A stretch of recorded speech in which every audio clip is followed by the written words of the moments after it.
Monica Miller, a nurse practitioner in Boston, leads a life that revolves entirely around her work. It's not just work.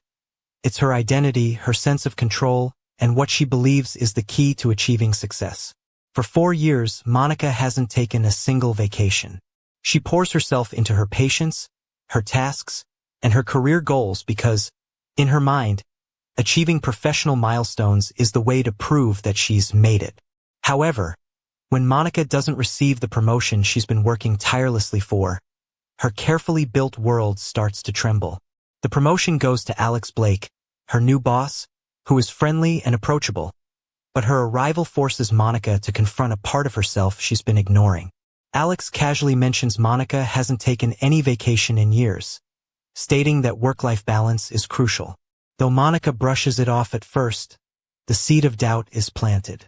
Monica's mother, Olivia, becomes a voice of reason in her life. Olivia is energetic and positive, someone who values life's little moments and believes in the power of balance. Noticing her daughter's growing frustration and unhappiness, Olivia suggests something bold: a pilgrimage on the Camino de Santiago in Spain. The suggestion isn't random. Monica's parents had each walked the Camino de Santiago years ago when they were at crossroads in their own lives, and it's where they first met.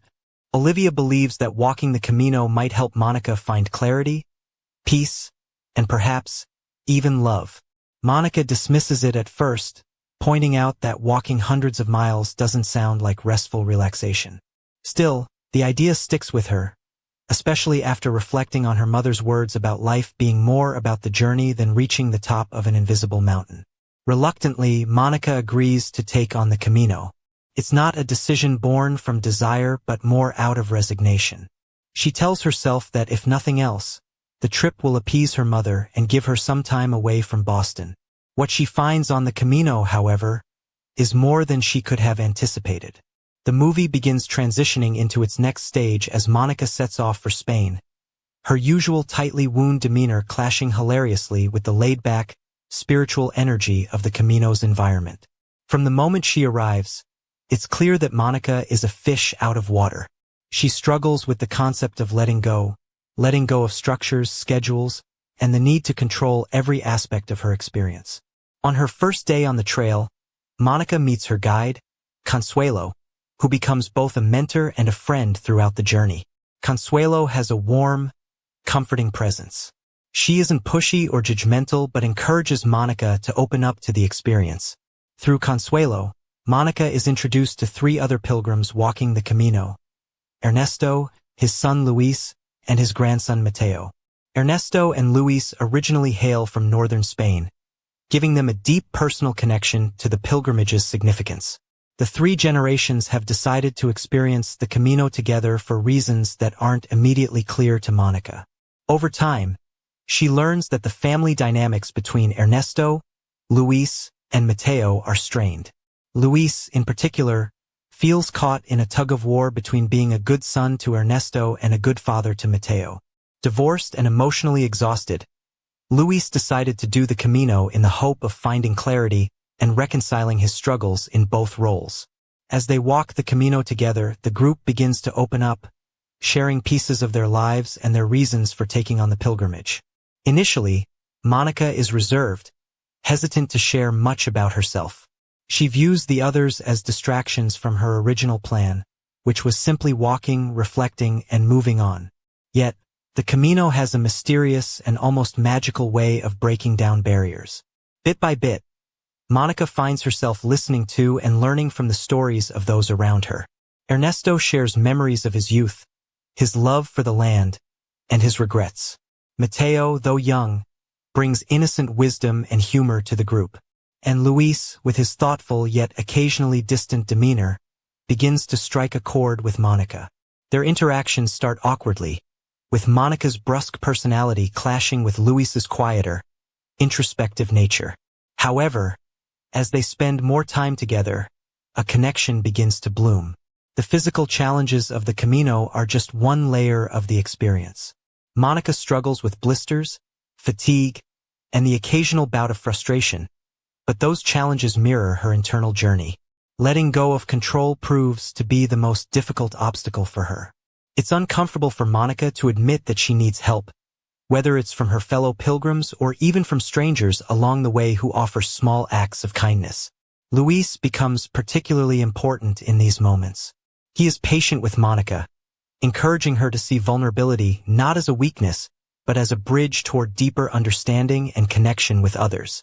As Monica walks further into Spain and deeper into her own thoughts, she begins to reflect on the life she left behind in Boston. Her mother's words echo in her mind. Why does she feel like she needs to keep climbing some invisible mountain? Why does she equate her self-worth with professional success? Through Consuelo's wisdom and the camaraderie of Ernesto, Luis, and Mateo, Monica begins to piece together an answer. It's not that striving for success is inherently wrong, but Monica realizes she's been using work as a way to avoid feelings she doesn't want to confront. Grief from her father's passing, fears about intimacy and relationships, and the deep-rooted belief that she's only valuable if she's constantly achieving something. The turning point comes when Monica and Luis find themselves caught in conversation under the stars one evening. Monica shares memories of her father, the man who taught her to always be prepared, to push herself, and to stay strong. Yet, she realizes now that her father also valued trust in the unknown, a lesson she ignored because it scared her. Luis, in turn, opens up about his divorce, his perceived failures as a husband and father, and his hope that the Camino will help him repair his relationship with Mateo and forgive himself. In this vulnerable exchange, Monica and Luis connect on a deeper level. It's not just romance brewing between them. It's mutual understanding and respect. They see each other's scars and admire the strength it's taken to carry them. The film uses the Camino itself as a powerful symbol throughout its narrative. The winding trail, the stunning landscapes, and the ancient villages represent life's unpredictability and beauty. Monica, who thrives on plans and certainty, gradually falls in love with the spontaneity of the journey. She learns to savor the present moment, whether it's sharing a meal with her companions, dancing in a small village square, or standing in awe of a mountaintop sunrise. The Camino de Santiago becomes a metaphor for life itself, a path filled with challenges, surprises, connections, and moments of profound meaning. The climax of the story arrives as the group nears Santiago de Compostela, the final destination of the Camino.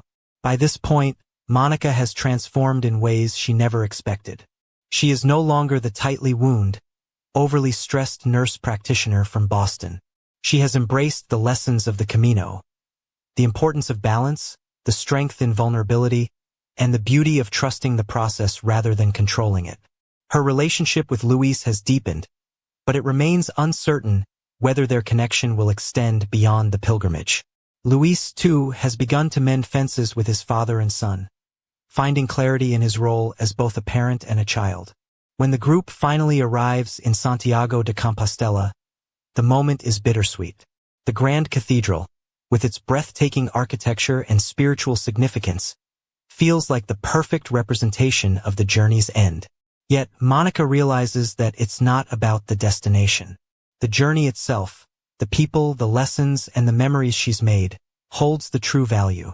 Inside the cathedral, Monica lights a candle for her father, feeling his presence and the love he left behind. She carries his wisdom with her, knowing now that she doesn't have to be certain of every step to move forward in life.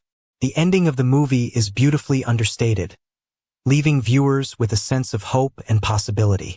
Monica and Luis share a quiet moment outside the cathedral. They acknowledge the impact they've had on each other's journeys, but no definitive answers are given about their future. The ambiguity feels intentional, reflecting the film's central theme. Life is less about knowing exactly where you'll end up and more about trusting the journey. Monica returns to Boston with a renewed perspective. She approaches her work with more compassion, not just for her patients but for herself as well. She begins to establish boundaries, takes time for herself, and stays connected with the friends she made on the Camino. Journey to You is a heartfelt and deeply human story about transformation, healing, and the courage it takes to open yourself up to the unknown. Its themes of balance, vulnerability, and connection resonate universally, making it a powerful tale for anyone who's ever felt lost or uncertain about their path in life. The ending underscores the beauty of the human spirit and reminds us that sometimes the most meaningful journeys are the ones we didn't plan.